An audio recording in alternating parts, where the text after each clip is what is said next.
인품이 좋지 않은 사람들은 자주 다음에 5가지 말을 합니다.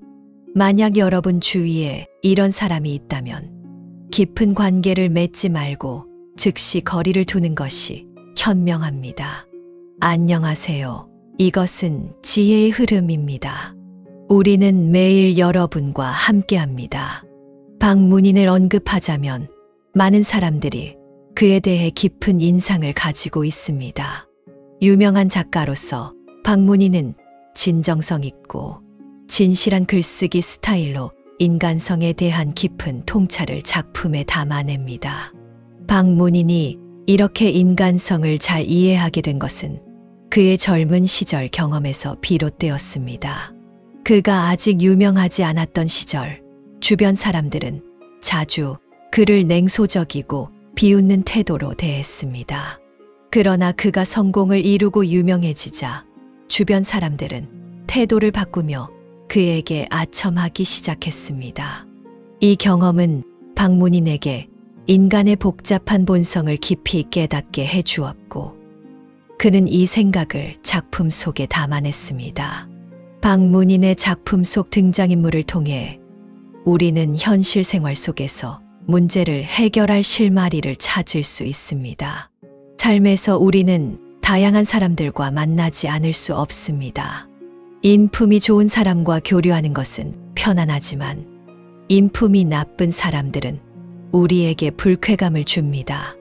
만약 그들을 구분하기 어렵다면 박문인의 명언을 참고하여 분명한 인식을 가질 수 있을 것입니다. 인품이 좋지 않은 사람들은 종종 다음과 같은 5가지 말을 내뱉습니다. 기억하세요. 이런 사람과는 깊은 관계를 피하고 즉시 거리를 두는 것이 진정으로 현명한 선택입니다. 첫째, 입만 열면 다른 사람을 비방하는 말을 합니다.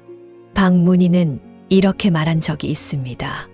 만약 당신이 다른 사람의 시선을 너무 신경 쓴다면 당신의 인생은 속옷이 될 것이다. 다른 사람들이 무슨 소리를 하든 당신은 모두 받아들이게 된다. 일반 사람들은 생계 때문에 바쁘기 때문에 타인의 일에 그다지 신경 쓸 시간이 없습니다.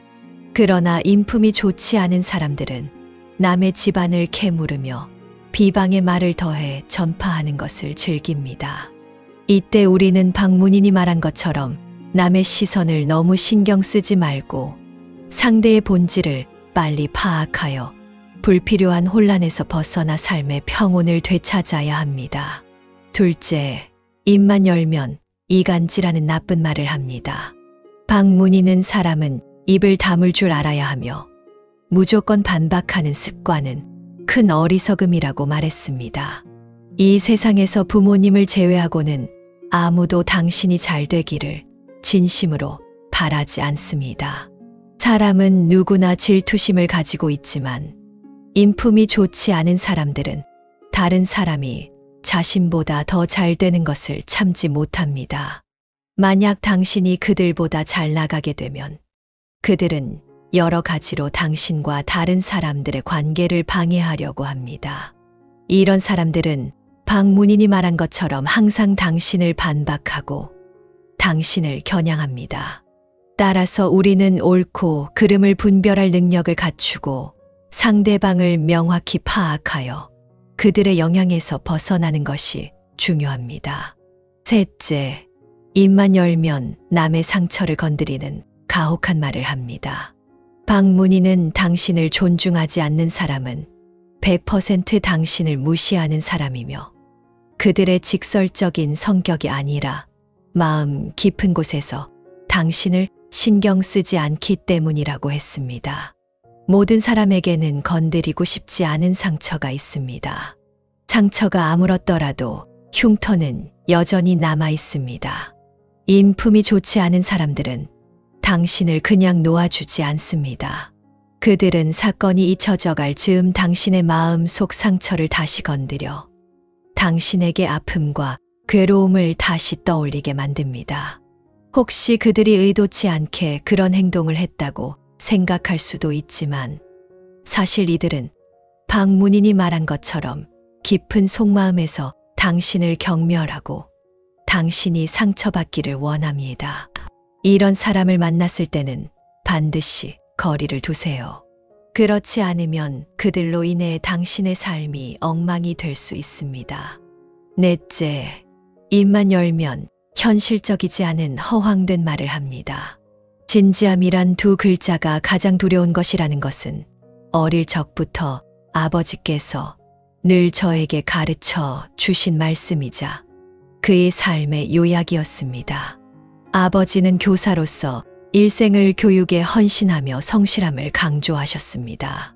그는 학생들에게 늘 이렇게 말씀하셨습니다.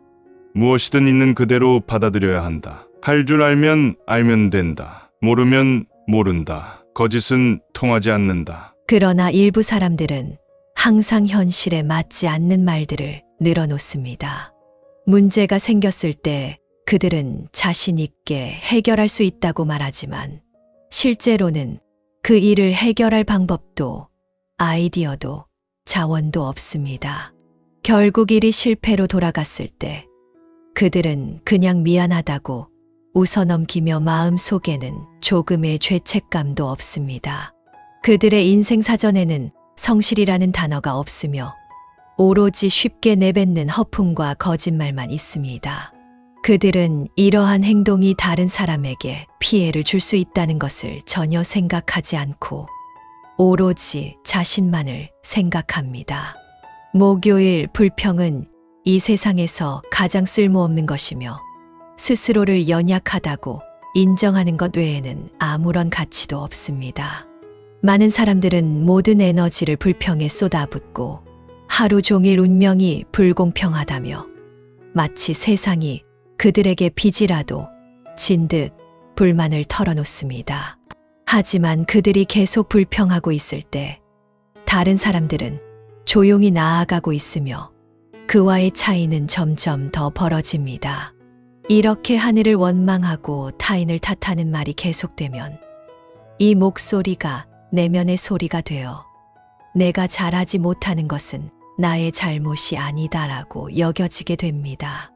만약 누군가가 끊임없이 문제의 원인을 타인에게 돌리고 결코 자신의 행동을 돌아보지 않는다면 그 사람은 결국 실패할 운명에 처하게 됩니다.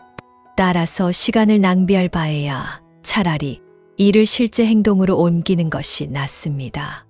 운명은 하늘에 달린 것이 아니라 사람에 달려 있으며 우리가 끊임없이 노력해야만 앞으로 나아갈 수 있습니다.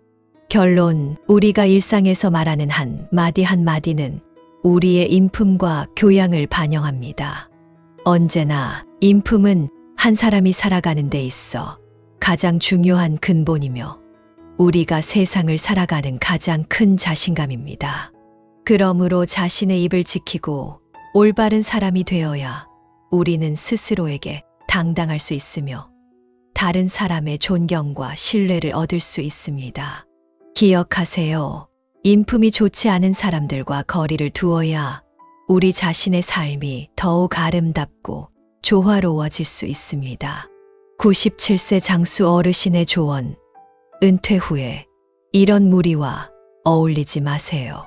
잘 살지 못하면 삶이 고통스럽고 잘 살면 남들의 질투를 받으며 형편이 조금이라도 나빠지면 무시당하기 마련입니다. 인간의 본성은 매우 추하며 인간 본성을 이해하는 것은 우리에게 필수 과목입니다. 그러나 인생은 항상 아름다울 수 있습니다. 우리는 어떻게 인생을 더 나아지게 할 수 있을까요? 이것은 우리 자신의 관념과 밀접한 관계가 있습니다. 과거에는 생계를 위해 때로는 어쩔 수 없이 반대의 길을 걷기도 했습니다. 그러나 은퇴 후에는 삶이 어느 정도 정형화되어 이제는 굳이 다른 사람의 환심을 살 필요도 없으며 원하지 않는 무리 속으로 들어갈 필요도 없습니다. 힘겹게 맞이한 평온한 노년의 삶을 우리는 어떻게 잘 보내야 할까요? 많은 어르신들은 평범한 생활이 단순하면서도 행복하다고 생각하지만 현실에서는 그렇게 살기 쉽지 않습니다. 결과적으로는 삶이 행복하지 않을 뿐만 아니라 더욱 고단해질 수 있습니다. 어떻게 하면 은퇴 후의 삶을 더 잘 보낼 수 있을까요? 97세의 이 할아버지께서는 장수의 비결로 은퇴 후 이런 무리를 피하는 것이 중요하다고 조언하셨습니다. 이제 이 할아버지께서 들려주시는 삶의 경험을 함께 들어봅시다. 97세가 된 이 할아버지의 말씀을 들어보면 가족 간의 갈등을 유발하기 쉬운 모임들을 피하는 것이 좋습니다. 저는 유백업이며 1992년에 은퇴했습니다.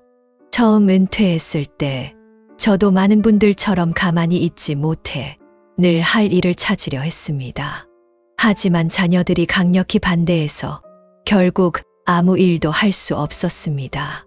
지루함을 피하기 위해 당시 저는 자신을 위한 오락거리를 찾았고 마작방, 무도장, 극장 등 다양한 장소를 자주 갔습니다. 그 시절 아내는 저에게 큰 불만이 있었습니다. 제가 마작방에 가면 집에 잘 돌아오지 않고 집안일도 돌보지 않으며 손주도 돌보지 않는다고 불평했습니다. 둘째, 술 친구들의 모임입니다. 현실 생활에서 우리는 젊었을 때 직장 문제든 다른 이유든 여러 술 친구들과 교류하게 됩니다.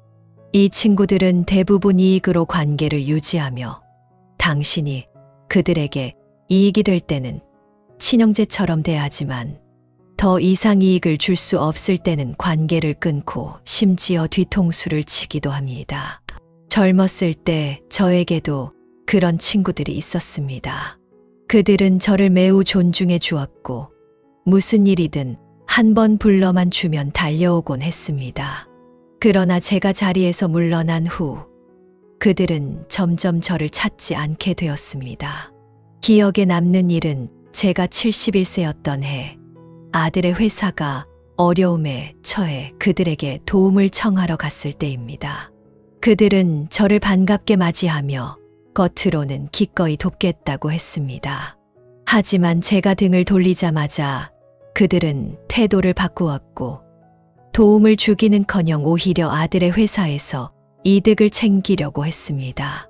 제가 다시 찾아갔을 때는 아예 만나주지도 않았습니다.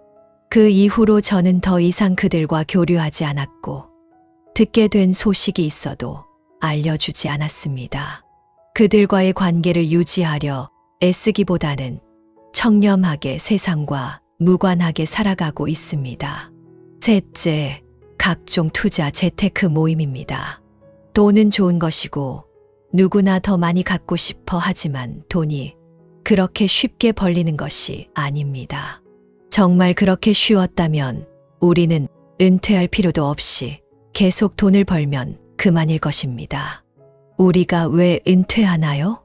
한편으로는 나이가 들면서 능력이 떨어지고 다른 한편으로는 시대가 발전하며 우리의 기술이 뒤처지기 때문입니다. 이는 매우 현실적인 사회 생존 방식입니다.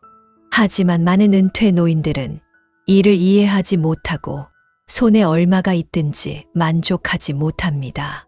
제 친구 중 한 명은 저와 비슷한 형편이었지만 은퇴 후에도 보안 업무를 찾아 일을 했습니다. 퇴직연금과 월급만으로도 충분히 생활할 수 있었지만 그는 더 만족하지 못하고 재테크로 돈을 더 벌 수 있다는 이야기를 듣고 은퇴 자금 3천만 원을 투자 상품에 넣었습니다. 그러나 반년도 채 되지 않아 2천만 원 가까이 손실을 보았고 돈을 생명처럼 여기는 그 친구는 그 소식을 듣고 기절할 뻔했습니다. 그 후 그는 계속 이 문제로 괴로워하며 침묵 속에 살았고 얼마 지나지 않아 세상을 떠났습니다. 넷째, 건강보조제 모임입니다. 저 역시 건강하게 오래 살고 싶은 마음을 가지고 있으며 이는 누구에게나 정상적인 바람입니다.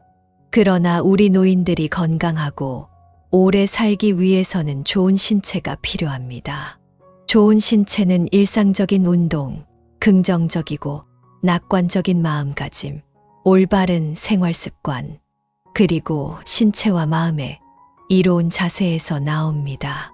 하지만 일부 노인들은 건강과 장수를 건강보조제에 의존하며 무리 속에서 들은 말을 그대로 믿고 각종 보조제를 대량으로 구입합니다. 결국 재산을 탕진하고 나서야 정상적인 운동을 무시한 것이 건강을 해쳤다는 사실을 깨닫고 후회하게 됩니다. 다섯째, 자녀들의 생활에 개입하는 모임입니다. 은퇴 후 많은 노인들은 자녀들의 일에 관심을 가지고 싶어 합니다. 자녀에 대한 관심은 잘못된 것이 아니지만 그들의 삶에 지나치게 개입하면 갈등이 발생하기 쉽습니다. 과거에는 우리가 자녀들을 통제하고 지도할 권리가 있었지만 자녀들이 성장하여 올바른 판단을 할 수 있는 성인이 되었고 자신만의 가정을 이루었습니다.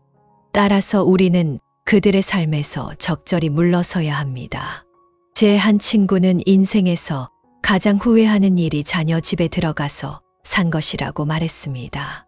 그는 아들의 집에서 생활을 개선해 주기 위해 집안일을 도맡아 하고 손주를 돌보며 최선을 다했습니다. 아들과 며느리의 옷차림에도 신경을 쓰고 손주의 교육 문제에도 자신의 의견을 내놓았습니다. 하지만 며느리는 결국 견디지 못하고 다투게 되었고 두 사람 사이의 갈등은 깊어졌습니다. 그는 결국 고향으로 돌아갔고 며느리는 한 번도 그를 찾아오지 않았습니다. 우리는 삶의 경험이 많지만 자녀들의 생활에 대해 쉽게 의견을 내놓지 않는 것이 좋습니다. 결국 노인과 자녀는 서로 다른 세대이며 삶에 대한 관점이 다르기 때문에 지나친 개입은 갈등을 유발할 뿐입니다. 따라서 노인들은 현명하게 자신의 삶에 집중하고 자녀의 가정생활에 간섭하지 않는 것이 평온하게 지내는 방법입니다. 반대로 자녀의 불만을 일으키게 된다면 공들이고도 만족을 얻지 못하는 결과를 초래할 수 있습니다. 따라서 시간을 어떻게 보낼 것인가에 대한 마음을 다잡고 자신의 삶을 더욱 자유롭게 사는 것이 낫지 않겠습니까?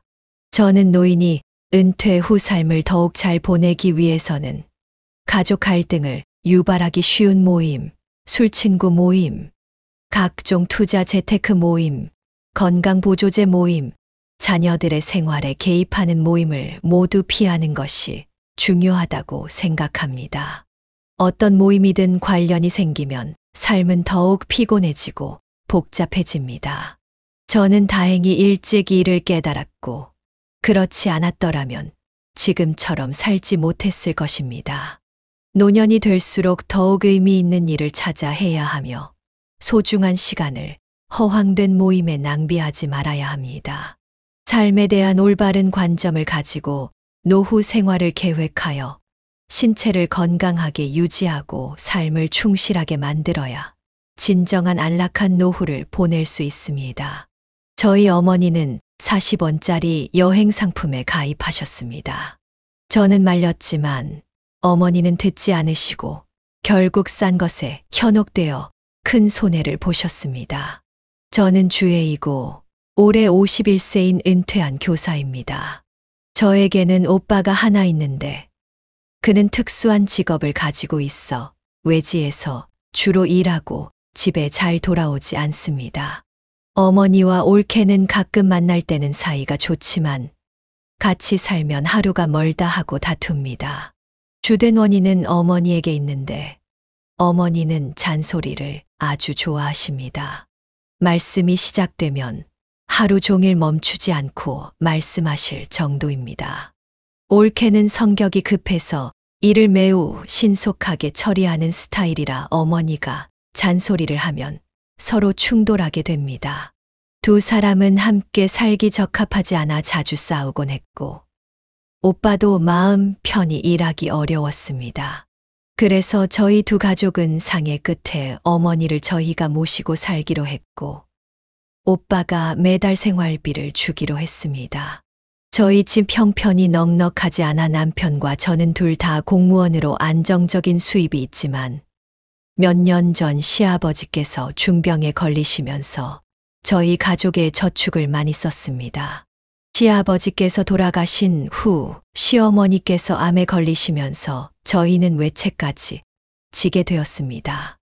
오빠와 올케는 저를 배려하여 원래 매달 생활비로 1,000원을 보내주기로 했지만 몇 번 인상하여 현재는 매달 3,000원을 보내주고 있습니다. 어머니의 매년 건강검진 비용은 오빠가 부담하고 가끔 병원에 입원할 때도 오빠가 비용을 지불합니다. 올케도 가끔씩 어머니를 찾아오며 선물을 가져오곤 합니다. 오빠와 올케는 이런 지원을 당연히 해야 할 일로 여기며 저희 가족이 어머니를 돌보니 그들이 금전적으로 지원해야 한다고 생각합니다. 사실 저도 오빠와 올케가 저를 배려하여 도와주고 있다는 것을 알고 있습니다.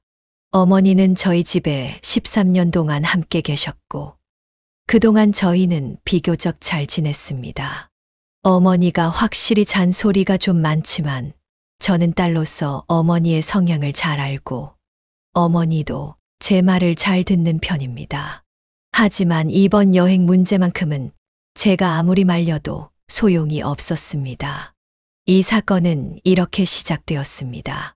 7월 3일 오후에 어머니는 아주 기분 좋게 외출해서 돌아오시자마자 저에게 친한 친구들과 함께 여행을 떠난다고 말씀하셨습니다.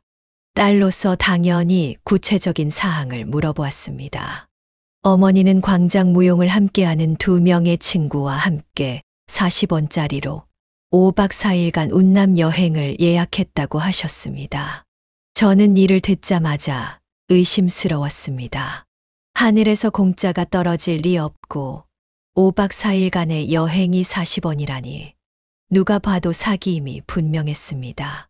그래서 저는 어머니가 여행을 가지 않도록 설득하기 위해 진심 어린 조언을 아끼지 않았습니다. 하지만 어머니는 어떻게 이게 사기겠니? 많은 사람들이 다녀왔고 자리가 한정되어 있어서 겨우 신청했다. 내 친구 중 2명도 가고 싶어 했지만 신청하지 못했다. 나는 농촌 할머니가 아니야. 어떻게 사기에 넘어가겠니? 라고 하셨습니다. 아무리 봐도 어머니는 자신만의 생각에 빠져 계셨습니다. 평소 매우 현명해 보였던 어머니가 이런 저급한 사기를 믿다니 정말 예상 밖이었습니다. 제가 아무리 말려도 듣지 않으셨고 남편의 설득에도 귀 기울이지 않으셨습니다. 조카와 딸도 차례로 설득했지만 누구도 어머니의 마음을 돌릴 수 없었습니다. 어머니는 평생 운남에 가본 적이 없는데 이렇게 좋은 기회를 놓치고 싶지 않다. 너희는 내 흥을 깨지 말아라라고 말씀하셨습니다. 어머니께서 워낙 고집을 피우셨기에 저는 그저 따라가서 피해를 막아드리는 수밖에 없었습니다. 그러나 어머니는 자리가 다 찼다. 다음에 같이 가자고 하셨습니다. 어머니는 5일 오전 7시에 출발한다고 하셨기에 저는 마지막 방법으로 어머니의 신분증을 숨겨 출발을 막으려 했습니다. 그러나 어머니는 저를 속였고 실제로는 하루 일찍인 4일 새벽에 떠나셨습니다. 제가 7시에 일어났을 때 이미 어머니는 보이지 않으셨고 문 앞에 CCTV를 확인해 보니 5시 30분에 출발하셨습니다. 저는 방법이 없었기에 어머니에게 전화를 걸어 조심하고 절대 불필요한 물건을 사지 말라고 당부했습니다. 어머니는 연신 알겠다며 자신은 바보가 아니니 사기에 넘어가지 않는다고 강조하셨습니다. 결국 여행 비용은 40원만 지불하면 되었고 식사와 숙박이 모두 포함되어 차량 이동도 제공되었습니다. 하지만 어머니가 여행 중에 지출한 돈은 자동차를 한 대 살 수 있을 정도였습니다. 어머니가 돌아오셨을 때 저는 어머니가 별로 물건을 사오지 않은 것을 보고 안심했습니다. 어머니는 작은 여행 가방과 손가방 하나만 가지고 오셨고 제가 당부한 대로 아무것도 사지 않았다고 하셨습니다. 그 말을 믿었지만 남편은 어머니의 표정이 어딘가 불안해 보인다고 말하며 핸드폰을 확인해 보라고 했습니다. 어머니가 잠시 자리를 비운 사이 핸드폰을 확인해 보니 놀랍게도 수만 원의 큰 지출 내역이 가득했습니다. 평소 장을 보러 갈 때조차 가격을 꼼꼼히 따지는 어머니께서 이번에는 아주 과감하게 소비하셨습니다. 무엇을 샀냐고 묻자 어머니는 제가 이미 알아차렸으니 숨기지 않고 하나하나 설명해 주셨습니다. 어머니는 가족 모두에게 선물을 사오셨습니다. 어머니는 자신에게 23,000원 이상의 비취 팔찌를 사셨고, 저와 올케에게는 각각 8,000원짜리 보석 목걸이를 사 오셨습니다. 저에게는 빨간색, 올케에게는 초록색을 주셨습니다. 조카는 조립 장난감을 좋아해서 6,000원짜리를 사셨고, 딸이 사진작가라며 제 딸을 위해 25,000원짜리 카메라를 사셨습니다. 또 한 통에 1,000원이 넘는 낙타 우유 분유를 8통 한 상자로 약 10,000원을 주고 구입하셨습니다. 어머니는 만병통치 효과가 있다는 2,000원짜리 수는 보온병도 사셨는데 저는 그 말을 듣고 말도 안 되는 소리라고 생각했습니다. 정말 그런 효과가 있다면 병원에 갈 필요가 없을 텐데요. 아예 그 보온병만 사서 쓰면 되지 않겠습니까? 눈 밝은 사람이라면 사기라는 것을 금방 알 수 있을 텐데 어머니는 이를 철석같이 믿으셨습니다. 또한 5,000원짜리 주방 세트와 7,000원짜리 이불도 구입하셨습니다. 작은 물건은 어머니가 가방에 넣어 오셨고 큰 물건은 모두 택배로 보내셨기에 제가 처음에는 알아차리지 못한 것입니다. 제가 대략 계산해 보니 어머니는 총 9만 원 이상을 쓰셨습니다. 제 한 해 연금보다도 많은 금액입니다. 제 딸이 몇 년 전에 12만 원을 주고 자동차를 한 대 샀는데 어머니가 이번 여행에 쓴 돈이 제 딸의 차값에 버금가는 금액이었습니다. 저는 어머니께서 그렇게 많은 돈을 쓰실 거라 전혀 예상하지 못했습니다. 처음에는 기껏해야 3,000원에서 5,000원 정도를 쓰셨으리라 생각했고 그것은 제가 어떻게든 받아들일 수 있었습니다. 하지만 어머니는 제 예상을 훨씬 뛰어넘으셨습니다. 어머니의 돈은 전부 어머니 스스로 관리하셨고 저는 어머니께 40만 원짜리 예금 통장이 하나 있다는 것과 매달 4,000원의 연금을 받으신다는 것을 알고 있었습니다. 연금 통장에는 약 10만 원 정도가 들어 있었는데 이번 운남 여행으로 거의 다 써버리셨습니다. 만약 정말 가치 있는 물건에 돈을 쓰셨다면 제가 뭐라고 하지 않겠습니다. 문제는 어머니가 사신 물건들이 모두 가짜라는 것입니다. 저는 어머니가 사온 비취 팔찌와 보석 목걸이를 물건을 잘 아는 친구에게 보여드렸고 친구는 이 세 개의 물건이 합쳐도 100원도 안 된다고 말했습니다. 명백히 속으신 것입니다. 어머니가 제 딸을 위해 사온 카메라 역시 생소한 브랜드로 겉보기에는 그럴듯해 보였지만 실제로는 문제투성이어서 사용할 수 없었습니다. 다른 물건들도 마찬가지로 모두 사기에 가까웠으며 값어치 있는 물건은 하나도 없었습니다. 저는 정말 화가 치밀어 올랐습니다. 다시는 이런 일이 생기지 않도록 어머니의 예금 통장과 연금 통장을 모두 가져왔고 핸드폰에 연동된 카드도 해제했습니다. 이제 저는 새 은행 계좌를 하나 만들어 드리고 매달 2,000원만 넣어 드리기로 했습니다. 어머니가 더 이상 많은 돈을 손에 쥐고 있게 해서는 안 되겠다고 생각했습니다. 이렇게 큰 돈을 며칠 만에 다 쓰셨으니 누가 겁나지 않겠습니까? 이번 기회를 빌려 저는 집에 어르신이 계신 분들은 저가 여행 상품을 주의해야 한다고 말씀드리고 싶습니다. 작은 혜택에 혹해 큰 손해를 보는 일이 없도록 해야 합니다. 이제 오늘의 이야기를 마칩니다. 시청해 주셔서 감사합니다. 오늘의 이야기가 여러분께 조금이라도 감동이 되었기를 바랍니다. 아직 구독하지 않으신 분들은 구독 버튼을 눌러주세요. 그렇게 하면 저희는 매일 여러분과 함께 할 수 있습니다.